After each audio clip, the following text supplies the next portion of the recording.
Global politics आज एक ऐसे पॉइंट पर खड़ी है जहां हर मूव, हर स्पीच, हर डील दुनिया के पावर बैलेंस को हिला सकती है। इससे बैकग्राउंड में एक बहुत ही इंटरेस्टिंग और एक्सप्लोसिव स्टोरी सामने आती है। डोनाल्ड ट्रंप, कनाडा के प्राइम मिनिस्टर मार्क कार्नी और चाइना के प्रेसिडेंट शी जिनपिंग के बीच एक हाई वोल्टेज ट्रेड और डिप्लोमेटिक स्टॉर्म। ये कहानी सिर्फ टेरिफ्स की नहीं है बल्कि रिलेशनशिप, ट्रस्ट, इन्फ्लुएंस और ग्लोबल पावर शिफ्ट की भी है। शुरुआत होती है कनाडा के एक बोल्ड डिप्लोमेटिक स्टेप से। कनाडा के प्राइम मिनिस्टर मार्क कार्नी, जो काम, पॉलिश्ड और इकोनॉमिस्ट टाइप लीडर माने जाते हैं, अपने पहले बड़े इंटरनेशनल टूर पर बीजिंग जाते हैं। चाइना का ये विजिट इसलिए इंपॉर्टेंट था क्योंकि पिछले कनाडियन पीएम को वहां गए हुए लगभग 8 साल हो चुके थे। कनाडा और चाइना के रिलेशंस काफी टाइम से टेंशन में थे। चाइना द्वारा 2 कनाडियन सिटीजन्स की डिटेंशन और दोनों देशों के बीच टेरिफ वार ने इनके टाइज को बहुत फ्राजाइल बना दिया था। लेकिन कार्नी ने डिसाइड किया कि ये सब पुरानी बातें हैं और कनाडा को एक फ्रेश स्टार्ट चाहिए। बीजिंग में शी जिनपिंग से मीटिंग के बाद कार्नी ने एक लैंडमार्क अनाउंसमेंट किया।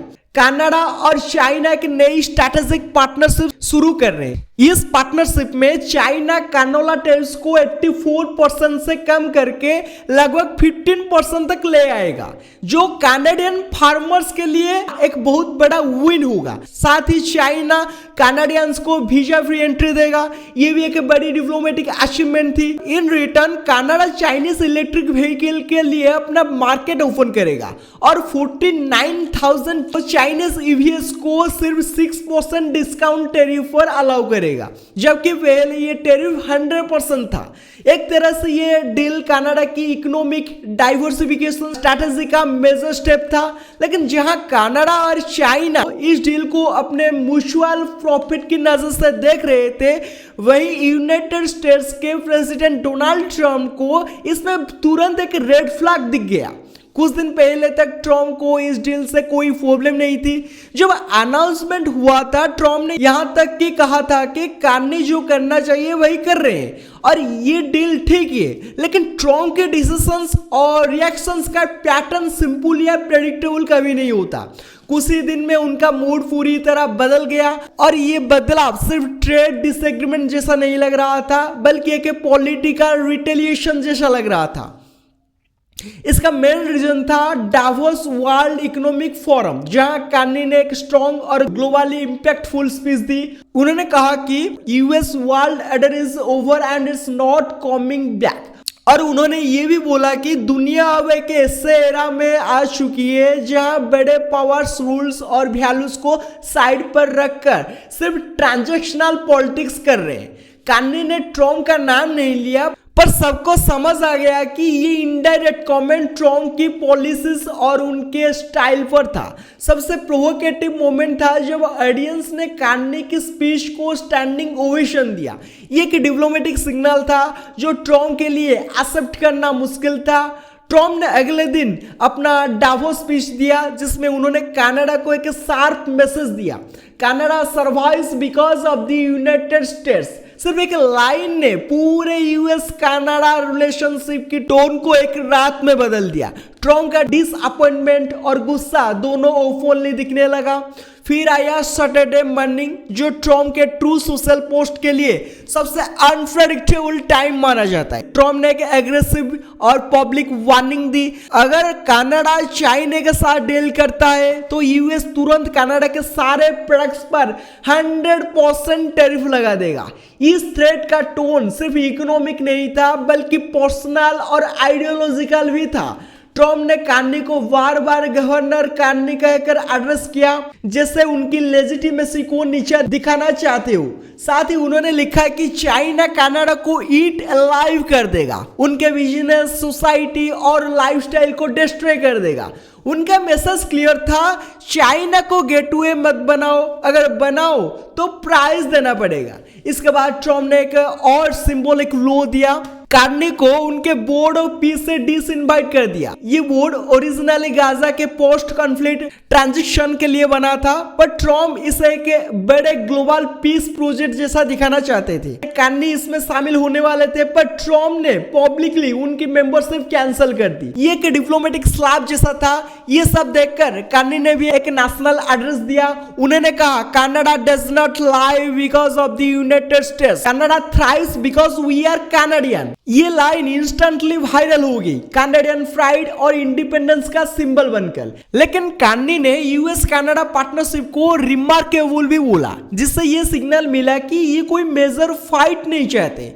इस पूरे स्टोरी के अंदर जियोपॉलिटिक्स का एक डीप चेस गेम चल रहा है। यूएस हमेशा कनाडा को अपने क्लोजेस्ट अलाई, स्ट्रेटेजिक पार्टनर और अपने मार्केट का एक्सटेंशन मानता आया है। ट्रम्प खास तौर पर चाइना को लेकर हाइपर सेंसिटिव रहते हैं। उनका पूरा पॉलिटिकल ब्रांड चाइना के खिलाफ टॉप स्टांस पर बेस्ड है। उन्हें लगता है कि चाइना इनडायरेक्ट रूट से यूएस मार्केट में घुसने की कोशिश करता रहता है। कार्नी का ईवी क्वार्टर ट्रम्प के लिए एक रेड अलर्ट लगा, क्योंकि अगर 49,000 चाइनीज ईवीएस कनाडा में आ जाएंगे तो यूएस का डर है कि ये किसी ना किसी तरीके से नॉर्थ अमेरिकन सप्लाई चेन में आ सकते हैं, चाहे कनाडा इस बात को डेनी करे। और ट्रम्प के लिए ऑप्टिक्स और प्रेशर पॉलिटिक्स अक्सर रियल पॉलिसी से ज्यादा इंपोर्टेंट होते हैं, इसीलिए उन्होंने पब्लिक वार्निंग्स और ह्यूमिलिएशन स्ट्रैटेजी यूज की।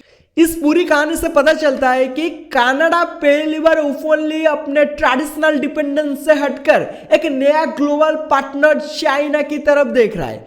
कार्नी जो खुद इकोनॉमिस्ट है, उनके लिए डाइवर्सिफिकेशन एक लॉजिकल स्टेप है, लेकिन ट्रम्प जैसा लीडर सेंटिमेंट, डोमिनेंस और नैरेटिव पर चलने वाला है। वो नहीं चाहते कि कनाडा किसी दूसरी सुपर पावर के कैंप में चला जाए, और यही टेंशन, यही इमोशनल पॉलिटिकल फ्रिक्शन इस पूरे स्टोरी का हार्ट बीट है। ट्रम्प के 100% टेरिफ थ्रेट के बाद पूरा नॉर्थ अमेरिकन पॉलिटिकल एनवायरनमेंट एक अजीब सी टेंशन में आ गया। कनाडा की इकोनॉमी यूएस मार्केट से डीपली जुड़ी हुई है। 75% से ज्यादा कनाडियन एक्सपोर्ट्स अमेरिका जाते हैं। अगर ट्रम्प सच में 100% टेरिफ लगा देते तो ये सिर्फ ट्रेड का चैलेंज नहीं, बल्कि एक इकोनॉमिक शॉक वेव होता। कनाडा का manufacturing sector, agriculture, automotive industry, lumbar business, सब पर इसका सीधा असर पड़ता है। एक छोटे देश के लिए जिसका सबसे बड़ा ट्रेडिंग पार्टनर एक सुपर पावर हो, ऐसे थ्रेट्स अवॉइड करना मुश्किल होता है। पर कार्नी का अप्रोच इमोशनल नहीं था, वो इकोनॉमिस्ट की तरह सोच रहे थे। उनके लिए इकोनॉमी को डाइवर्सिफाई करना जरूरी था, क्योंकि यूएस अपने टेरिफ्स और अमेरिका फास्ट पॉलिसीज के साथ ग्लोबल पार्टनरशिप को अनस्टेबल बना रहा था। पर सवाल ये था, क्या ट्रम्प सच में 100% टेरिफ लगा देंगे, या ये सिर्फ एक पॉलिटिकल बल्ब था? ट्रम्प की हिस्ट्री देखो तो जवाब सिंपल नहीं है। वो पहले मेक्सिको पर टेरिफ प्रेशर डाल चुके हैं, चाइना पर हेवी टेरिफ्स लगा चुके हैं, और कनाडा के स्टील, एल्युमिनियम और डायरी प्रोडक्ट्स पर भी एग्रेसिव स्टेप्स ले चुके हैं। ट्रम्प के पैटर्न हमेशा यही रहा, पहले पब्लिक थ्रेट, फिर उस थ्रेट को नेगोशिएशन का लिवरेज बनाना। इसलिए ट्रम्प का थ्रेट लाइटली लेना बेवकूफी होती। इसलिए कनाडा को समझना था कि ये चैलेंज प्योर इकोनॉमिक लॉजिक से नहीं, बल्कि ट्रम्प के अनप्रेडिक्टेबल पॉलिटिकल इंस्टिंक्ट से आया है।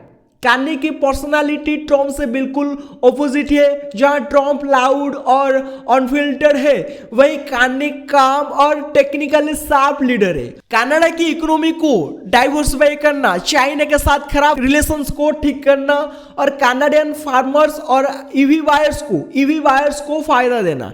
लेकिन ट्रम्प के लिए चाइना सिर्फ इकोनॉमिक रिवाल नहीं, बल्कि आइडियोलॉजिकल ओपोनेंट है। उनका political brand he top on China पर बना है। अगर कनाडा जाकर चाइना के साथ एक वन पार्टनरशिप साइन करे तो ट्रम्प नेचुरली रिएक्ट करेंगे।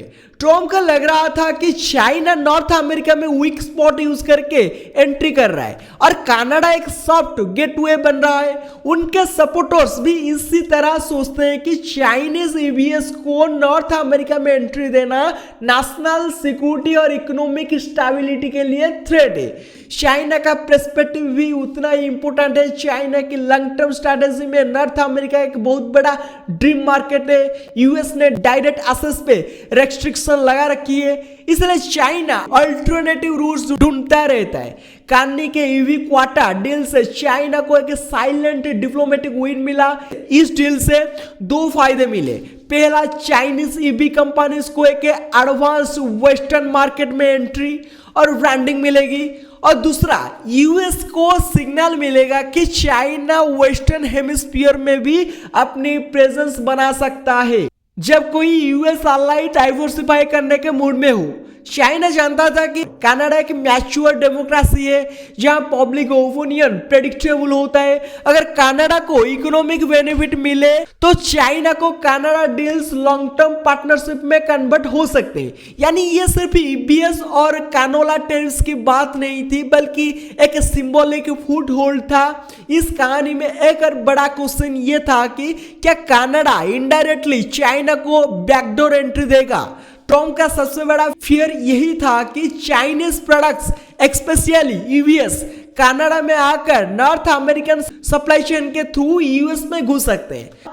कनाडा ने बार बार डिनाई किया कि ऐसा कुछ नहीं होगा, पर ट्रम्प को ऐसे स्टेटमेंट से कोई फर्क नहीं पड़ता। इंडिया जैसे कंट्रीज इस सिचुएशन को ध्यान से देख रहे हैं। डायरेक्ट इंपैक्ट इंडिया पर नहीं है, पर लॉन्ग टर्म में हो सकता है। अगर यूएस कनाडा टेंशन बढ़ता है तो इंडिया को कनाडियन एक्सपोर्ट मार्केट्स में अपॉर्चुनिटी मिल सकती है। साथ ही चाइनीज ईवीएस के ग्लोबल प्राइसेस में चेंजेस इंडिया की ईवी पॉलिसीज को इनडायरेक्टली अफेक्ट कर सकते हैं, और जियोपॉलिटिकली इंडिया जैसे बैलेंस्ड नेशन को एक स्वीट स्पॉट मिल सकता है जहां वो दोनों साइड्स के साथ रिलेशंस मेंटेन करके अपनी ग्लोबल वैल्यू बढ़ा सकते हैं। ये पूरा एपिसोड एक सिंपल ट्रेड डिसएग्रीमेंट नहीं था, ये एक नैरेटिव बैटल थी। ट्रम्प का मैसेज था कि यूएस अपनी डोमिनेंस को लाइटली नहीं लेगा। कार्नी का मैसेज था कि कनाडा अब मल्टीपोलर वर्ल्ड में ओवरएट कर रहा है जहां डाइवर्सिफिकेशन जरूरी है। आखिर में जियोपॉलिटिक्स में परमानेंट दोस्त या दुश्मन नहीं होते, सिर्फ परमानेंट इंटरेस्ट होते हैं।